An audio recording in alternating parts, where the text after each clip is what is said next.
Hello everyone, आप देख रहे हैं माइना मेडिको को और आज का हमारा टॉपिक है mental retardness. Mental retardness introduction. ये कॉन्जेनाइटल डिसऑर्डर है। मोस्टली ये डिसऑर्डर जो फेस करते हैं वो चिल्ड्रन फेस करते हैं। इसमें डिफ़िकल्टी होती है डेली एक्टिविटीज़ को परफॉर्म करने में। इसमें जो इंटेलिजेंसी लेवल होता है वो लेस देन 70 डिग्री होता है।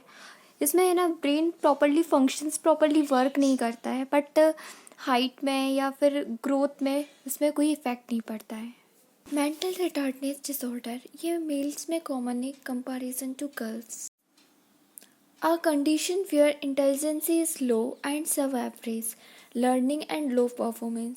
ये एक ऐसी कंडीशन है जिसमें इंटेलिजेंसी लो का लेवल लो होता है ये और सब एवरेज होता है। लर्निंग और लो परफॉर्मेंस मतलब मीन्स एक्टिविटीज़ वगैरह परफॉर्म करने में डिफ़िकल्टी होती है, नॉर्मल एक्टिविटीज़ नहीं कर पाता नॉर्मल बच्चों की तरह। Next definition, a condition of arrested or incomplete development of mind characterized by impairment of skill manifested during development period that contribute to cognitive, language, motor and social ability. ये एक ऐसी condition है जहाँ पर mind का development पूरा नहीं हो पाता है। बच्चे को नॉर्मल एक्टिविटीज़ को परफॉर्म करने में बहुत डिफ़िकल्टी होती है। Cognitive means mental, normally learning या प्रॉब्लम सॉल्विंग है वो एक्टिविटीज़ नहीं कर पाता है। लैंग्वेज, लोगों की अदर पर्सन्स की लैंग्वेज को अंडरस्टैंड करने में डिफ़िकल्टी होती है या कुछ को स्पीक करने में प्रॉब्लम होती है। Motor and social activity means daily activities वो नॉर्मल एक्टिविटीज़ पे परफॉर्म नहीं कर पाता है, लोगों के साथ नॉर्मल इंटरेक्शन नहीं कर पाता है। इंसिडेंस एंड प्रिविलेंस, 3% पॉपुलेशन है जो ये disease mentally retarded disease face करती है। 1000 चिल्ड्रंस में से 5 चिल्ड्रंस ही प्रॉब्लम को सफ़र करते हैं। इस डिसीज़ में मोस्ट कॉमन होते हैं boys are more suffering with mentally retardness than girls. Common age group है 2 to 3 ईयर्स और peak 10 to 12 years age group. Aetiology, अब कौन कौन से फैक्टर्स हैं जो अफेक्ट कर सकते हैं। फर्स्ट है जेनेटिक फैक्टर। जेनेटिक फैक्टर्स में आता है chromosomal abnormalities, metabolic disorder, cranial malformation, gross disease of brain. Chromosomal abnormalities में या तो क्रोमोसोम का नंबर कोई मिसिंग होगा या फिर एक्स्ट्रा होगा नॉर्मल से।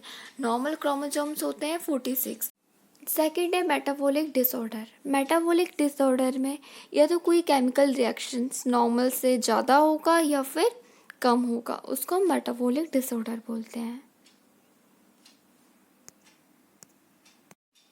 क्रेनियल मालफॉर्मेशन एक ऐसी कंडीशन है जिसमें ब्रेन टिश्यू एक्सटेंड हो जाते हैं स्पाइनल कॉर्ड की साइड, स्पाइनल कैनाल के साइड, और जो स्कल का जो साइज़ है वो एबनॉर्मली स्मॉल हो जाता है।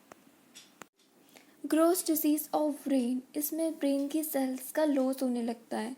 इसमें ब्रेन की जो सेल्स होती हैं, जो कनेक्शन होता है कम्युनिकेट करने का, वो धीरे धीरे करके डिस्ट्रॉय होने लगता है। प्रीनेटल फैक्टर्स मीन्स एक ऐसा फैक्टर है जो बर्थ से बिफोर से स्टार्ट हो जाता है। इसमें इन्फेक्शन, एंडोक्राइन डिसऑर्डर हो सकता है, फिजिकल डैमेज, इंटॉक्सिकेशंस और placental dysfunction. Intelligence Quotient Level (IQ). In 1904, Binet and Simon scale of test. In normal child, CA is equal to MA, means chronological age is equal to mental age. Chronological age ये normal age होती है जो date of birth के base पर हम लिखते हैं। Mental age ये concept related to intelligence, बच्चे का इंटेलिजेंसी लेवल के अकॉर्डिंग हम मेंटल एज को लिखते हैं।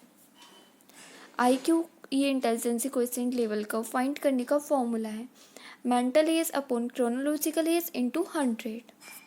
मेंटल रिटार्डनेस का क्लासिफिकेशन, माइल्ड 50 to 70 की रेंज में, माइल्ड हल्की सी मेंटल रिटार्डनेस थोड़ी सी माइल्ड से ज़्यादा 35 to 50, severe 20 to 35, profound mental retardness below 20 means इसमें तो लाइफ में किसी ना किसी के सपोर्ट की ज़रूरत है, विदाउट उसके चाइल्ड कुछ भी नहीं कर सकता, पर्सन कुछ भी नहीं कर सकता performance. Mild retardation IQ level 50 to 70 commonest type है, counting for 85 to 90% of all cases, 85 से 90% केसेस माइल्ड रिटार्डेशन का होता है. These individuals have minimum retardation in sensory motor areas. Mostly affect जो करते हैं वो सेंसरी मोटर एरियाज अफेक्ट करते हैं. Moderate retardation 35 to 50 IQ level रहता है. इसमें 10% of mentally retarded come under in this group. Severe retardation, ये थोड़ा सा मॉडरेट से नॉर्मल से ज़्यादा है. Severe mental retardation is often recognised early in life. Poor motor development and absent और markedly delayed speech and communication skills. इसमें poor motor development होता है और इसमें स्पीच या कम्युनिकेशन स्किल डिले हो जाता है. परफॉर्म करने में बहुत प्रॉब्लम होती है. प्रोफाउंड IQ बिलो 20, इसमें प्रोफाउंड में IQ का लेवल 20 से भी कम होता है. इसमें कोई ना कोई असेसमेंट या कोई ना कोई असिस्टेंट वगैरह की रिक्वायरमेंट होती है. विदाउट उसके चाइल्ड या पर्सन परफॉर्म नहीं कर सकता एक्टिविटीज़ को. Sign and symptoms, failure to achieve developmental milestone. इसमें जो माइलस्टोन है, जो बच्चे की नॉर्मली एक्टिविटीज़ परफॉर्म करने की एबिलिटी है बर्थ से, वो उसमें डिले होता है. इनएबिलिटी टू फॉलो कमांड और डायरेक्शन, इसमें पर्सन अपने ना कमांड को डायरेक्शन को फॉलो नहीं कर पाता है. Reduce ability to learn expressive language, इसमें बच्चे को लैंग्वेज को एक्सप्रेस करने में एबिलिटी रिड्यूस होती है. इसमें ना नॉर्मल बच्चे की तरह वो परफॉर्म नहीं कर पाता, बात भी नहीं कर पाता एंड अंडरस्टैंड भी नहीं कर पाता है. एक्सप्रेसिव और receptive language problem, psychomotor skill deficit, difficulty perform self care activities, neurologic impairment. Psychomotor skill deficit, psychomotors means connections जो मेंटल और मसल्स फंक्शंस का होता है उसमें डिस्ट्रप्शन हो जाता है. वो कनेक्शन प्रॉपर नहीं होता है, जिसके कारण क्या इफेक्ट पड़ता है, मूव करने में, टॉक करने में या रेगुलर एक्टिविटीज़ करने में अफेक्ट होता है. न्यूरोलॉजिक इम्प्योरमेंट, इस न्यूरोलॉजिकल इम्प्योरमेंट में स्पाइनल कॉर्ड और ब्रेन दोनों अफेक्ट होते हैं, जिसके कारण पूरी बॉडी का ब्रेन से इंफॉर्मेशन या कनेक्शन कम्युनिकेशन नहीं हो पाता है proper. Diagnosis, history collection from parents and care takers, physical examination, neurological examination, assessing milestone development, investigations. Thank you.